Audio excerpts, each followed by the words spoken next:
Assalamualaikum warahmatullahi wabarakatuh.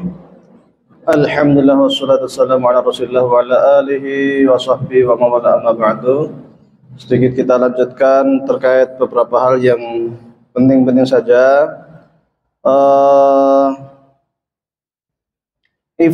Ifah itu menjaga kehormatan. Jadi semisal seorang pemuda khawatir pacaran atau apa macam-macam sementara dia sudah siap untuk menikah, demi menjaga kehormatannya dia menikah. Seorang wanita daripada macam-macam pacaran dan sebagainya, bismillah ada orang yang baik datang niat untuk ifah menjaga diri, maka dia menikah. Ini namanya ifah, menjaga kehormatan. Keluar rumah tidak tabarruj, tidak menor, tapi standar sesuai dengan hukum syariat. Ini namanya ifah, ya, menjaga kehormatan. Kemudian kiber ini sifat sombong. Nah, ini yang paling sifat kiber ini sifat yang kelihatannya sangat sederhana, tetapi sesungguhnya menjadi sifat yang sangat dimurkai oleh Allah Subhanahu wa taala. Jadi iblis itu tidak musyrik. Iblis itu percaya sama Allah, beriman sama Allah, percaya ada surga, percaya ada neraka. Tapi diusir sama Allah gara-gara kibir, gara-gara sombong, gumedi. Maka hati-hati dengan sifat sombong. Iblis ini dia sombong itu karena melihat sesuatu itu berdasarkan materi. Jadi ketika Nabi Adam alaihissalam diberi ilmu, wa 'allama Adam al-asma'a kullaha tsumma 'aradahum 'alal malaikah. Ketika Allah berikan ilmu kepada Nabi Adam, kemudian Allah panggil pada malaikat, panggil iblis, dites. Ternyata secara keilmuan Adam lebih unggul. Allah perintahkan kepada malaikat dan kepada iblis untuk menghormati Nabi Adam dengan cara sujud.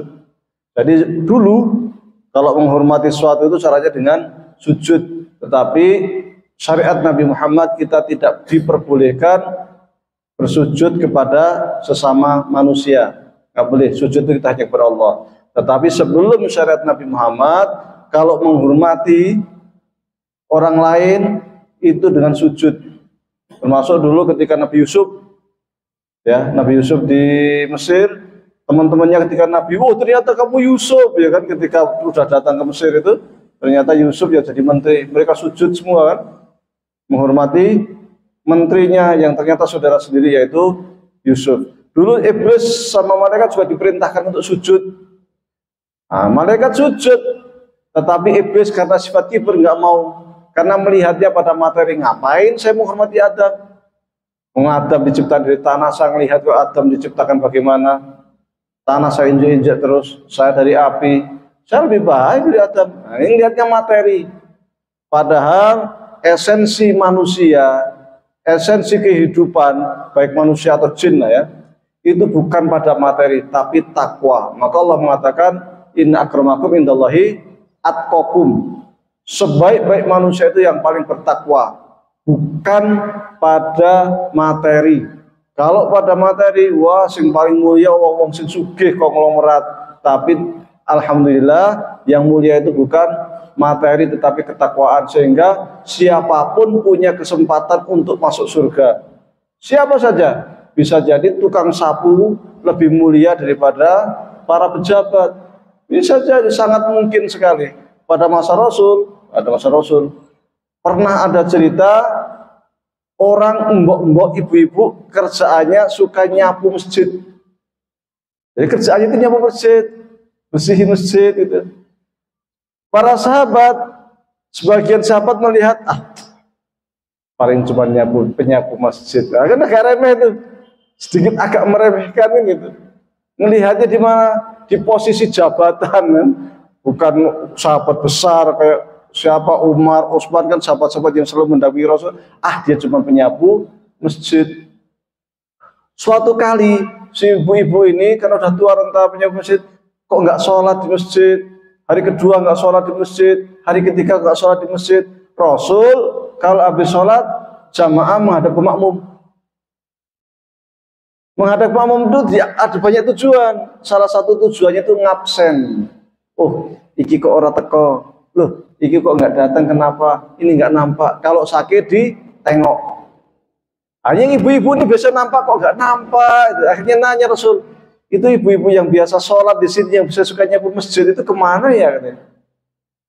Nah, sahabat jawab, ya Rasulullah, si ibu-ibu ini yang biasanya ke masjid itu sudah meninggal dunia. Kaget Rasul, loh meninggal dunia seketika itu langsung berdiri.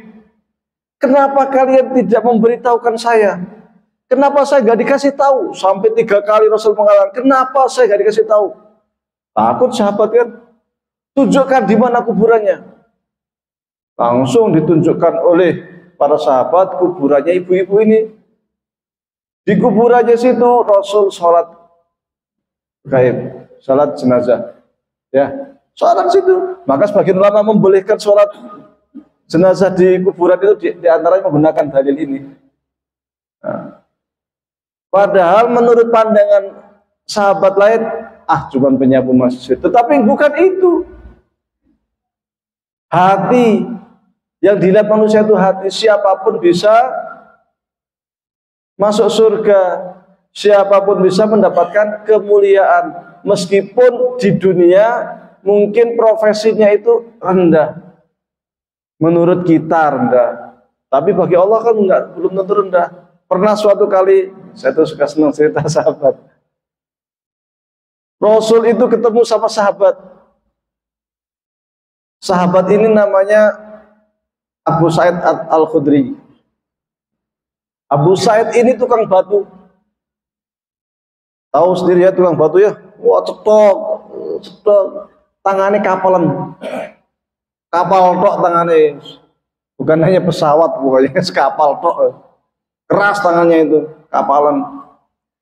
Maka waktu itu Rasul ketemu Abu Sa'id, pengen jabat tangan. Abu Sa'id nggak enak, tanganku kapal tok jabat tangan sama tangan Rasul yang begitu mulia, nggak enak. Akhirnya habis setelah itu rada ragu-ragu itu loh, ragu-ragu. Dia jabat tangan ragu-ragu itu. Rasul tanya, wahai Abu Sa'id, kok kamu saya ajak jabat tangan kok ragu-ragu itu, kenapa wahai Abu Sa'id? Apa jawab saya nggak enak ya Rasulullah, tangan saya kapalan, kasar. Saya itu kerjaannya tukang batu, nyari batu, mukulin batu. Maka oleh Rasul langsung diajak jabat tangan, diawangin. Bukan hanya itu, dicium tangan Abu Sa'id. Lalu Rasul mengatakan, wahai Abu Sa'id, ketahuilah olehmu tangan yang seperti ini yang akan mengantarkanmu ke dalam surga. Jadi kerja keras kapalan itu, justru tangan Abu Sa'id itu yang akan mengantarkan beliau menuju surga. Itu mulianya Islam. Tukang batu, tetapi Rasul sangat memuliakan Abu Sa'id. Karena apa? Keimanan ketakwaannya yang luar biasa. Bahkan diberi kabar gembira bahwa dia itu akan masuk surga. Jadi yang harus kita lihat itu bukan materi. Kita kan sekarang udah zaman materi ya. Jadi wong nek umah iki ape magrong-magrong kita dihormati kan gitu kan. Kalau jalan compang-camping sendal jepit, selen gitu kan. Wah, orang kita remehkan. Itu real sekali di dalam kehidupan bermasyarakat kita itu. Coba aja kalau anggota dewan yang datang. Walah kita resik-resik apa luar biasa. Kalau yang datang orang biasa, biasa saja kan gitu. Kalau ada tamu bupati apa persiapannya luar biasa. Coba yang datang itu pengemis, bisa jadi diusir kan? Itu kita kan seperti itu. Karena nggak ngelihat hati. Kalau orang yang lihat hati, siapapun yang datang dimuliakan. Nabi Ibrahim, siapapun yang datang dimuliakan luar biasa. Pernah suatu kali ada tamu 2 orang datang, 3 menit lagi lah, setengah 8. 2 orang datang sama Nabi Ibrahim langsung diambilin kambing, semurin kambing, dimasakin gulai. Ini padahal nggak tahu nih tamu siapa, bukan bupati, bukan pejabat, langsung dibuatin gulai, dikasih minum yang enak, istrinya buat gulai, dikasih minum, kasih makan. cuman tamunya ini nggak makan. Nabi Ibrahim takut, ini tamu saya kok nggak makan ya. Fa'aujafa minhu khifah, qalu la takhaf, wa basyarahu bi ghulamin halim. Jadi takut Nabi Ibrahim, ini kok tamu saya kok nggak makan, nggak minum. Ternyata si tamu ini malaikat. Ternyata malaikat. Nabi Ibrahim itu pertama juga nggak tahu kalau dia itu malaikat. Taunya pokoknya ada orang datang, orang asing ngetok pintu, bertamu, wah langsung disembelih kambing, dibuat gulai, kasih makan, kasih minum luar biasa, suguhin. Sebule malaikat. Istrinya pun nggak tahu kalau itu malaikat. Jadi istrinya itu di belakang pintu juga ngintip. Kok tamunya kok nggak makan ya? Ya deg-degan juga dia. Maka kemudian si tamu ini mengatakan begini kepada Nabi Ibrahim, wahai Ibrahim, saya ini diutus kepadamu untuk ngasih kabar gembira kalau istrimu itu sebentar lagi akan hamil. Nah, istrinya kan di dalam sudah tua. Istri yang pertama Nabi Ibrahim namanya Sarah. Sarah senyum, beneran aja saya udah tua gini masih mau punya anak. Karena dia nggak tahu ternyata ini malaikat. Ternyata benar, dia itu adalah dua orang malaikat yang memberitahukan kepada Nabi Ibrahim bahwa istrinya sebentar lagi akan mengandung punya anak putra yang kemudian disebut dengan nama Nabi Ishak. Nah, dua orang ini kemudian si malaikat pergi menuju kaum Lut untuk menghancurkan kaum Lut. Intinya apa? Menghormati tamu itu siapa saja, siapapun, bupati, camat, orang biasa, hormati sebaik mungkin. Karena menghormati tamu itu bagian dari ajaran yang sangat mulia. Perintah Rasulullah SAW. Hormati tamu, kata Rasul. Hormati. Mangkana yu'minu billahi wal yawmil akhir falyukrim dhaifah, kata Rasul. Kalau sekiranya Anda itu ngaku iman, kata Rasul. Nek ngaku beriman, kalau ada tamu, hormati tamu. Nah, ini luar biasa. Maka para nabi, para sahabat kalau dengan tamu sangat luar biasa di dalam menghormati tamu, tidak pandang bulu dia pejabat, dia orang sugih, nggak penting, nggak ada urusan. Yang penting hormati. Nggak harus mewah, ada air minum putih, kasih air minum putih, ada teh, kasih teh. Yang penting jangan kemudian dianggurin ya, jangan dianggurin. Karena melihat kayak pengemis, kayak gembel, nggak boleh ya seperti itu. Nah ini, jadi iblis itu diusir oleh Allah, dimurkai oleh Allah, dilaknat. Laknat itu maksudnya adalah murka sampai hari kiamat.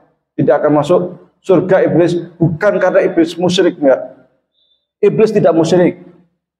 Iblis itu percaya kepada Allah, percaya kepada surga, percaya kepada neraka. Tapi penyakit yang membuat dia itu diusir dari surga ternyata hanya karena sombong. Maka hati-hati dengan sombong. Dan sombong itu dalam hadis dikatakan bisa membuat amal baik kita itu terbakar seperti terbakarnya kayu bakar. Jadi kalau kayu bakar kering, dibakar kan cepat, tahu udah habis saja. Itu gara-gara kiber sombong. Ya. Jadi kita udah sholat, udah puasa, udah macam-macam sedekah, tahu-tahu di akhirat pahala kita nggak ada. Kenapa? Loh, ternyata pas dicek kebakar. Yang bakar apa? Sifat sombong. Maka Rasul sendiri mengatakan, wahai umatku, beristighfarlah, fa inni astaghfirullah ta'ala fil yaumi mi'ata marrah. Karena saya sendiri selalu beristighfar, mengucapkan astagfirullahaladzim per hari minimal 100 kali. Itu Rasul minimal mengucapkan astagfirullahaladzim, astagfirullahaladzim, astagfirullahaladzim, astagfirullahaladzim, astagfirullah. Per hari itu minimal berapa? 100. Nek Rasul 100 berarti kita berapa? Ya, harus lebih banyak. Maka usahakan minimal habis sholat itu baca istighfar 100 lah. Kalau habis sholat 100 kan 5 kali kan udah 500 kan gitu. Ya. Karena baca istighfar itu banyak sekali manfaatnya. Wa qul istaghfiru rabbakum innahu kana ghaffara yursilis samaa 'alaikum bidarra wa yumdidukum bi amwalin wa banin wa yaj'alakum jannatin wa yaj'alakum anhara. Jadi kalau kita sering istighfar itu, kata Allah, rezekinya bisa dilancarkan. Nek petani tanamannya bisa bagus-bagus. Iya. Kalau belum punya keturunan, belum punya anak, insya Allah mudahkan segera diberikan keturunan. Kalau sering istighfar. Jadi istighfar ini hanya mengatakan astagfirullah, astagfirullah, astagfirullah. Tapi itu manfaatnya sangat luar biasa. Di samping bisa mengikis penyakit hati, mengikis rasa kiber, sombong kita, tetapi juga di sana ada faedah lain. yaitu hajat-hajat kita akan mudah dikabulkan oleh Allah Subhanahu wa taala dengan seringnya kita baca istighfar. Khususnya lagi baca istighfar sebelum sholat subuh. Wabil ashari hum yastaghfirun. Dan di waktu sahur. Jadi sahur itu nama waktu ya, bukan makan ya. Sahur itu kisaran 1 jam atau 1,5 jam sebelum subuh, itu namanya sahur. Kalau kita makan di waktu itu namanya makan di waktu sahur. Orang Indonesia nyebutnya makan sahur. Jadi waktu sahur, waktu 1 jam atau 1,5 jam sebelum waktu subuh, gunakan untuk sholat malam. Setelah itu banyak-banyak baca istighfar. Itu luar biasa sekali.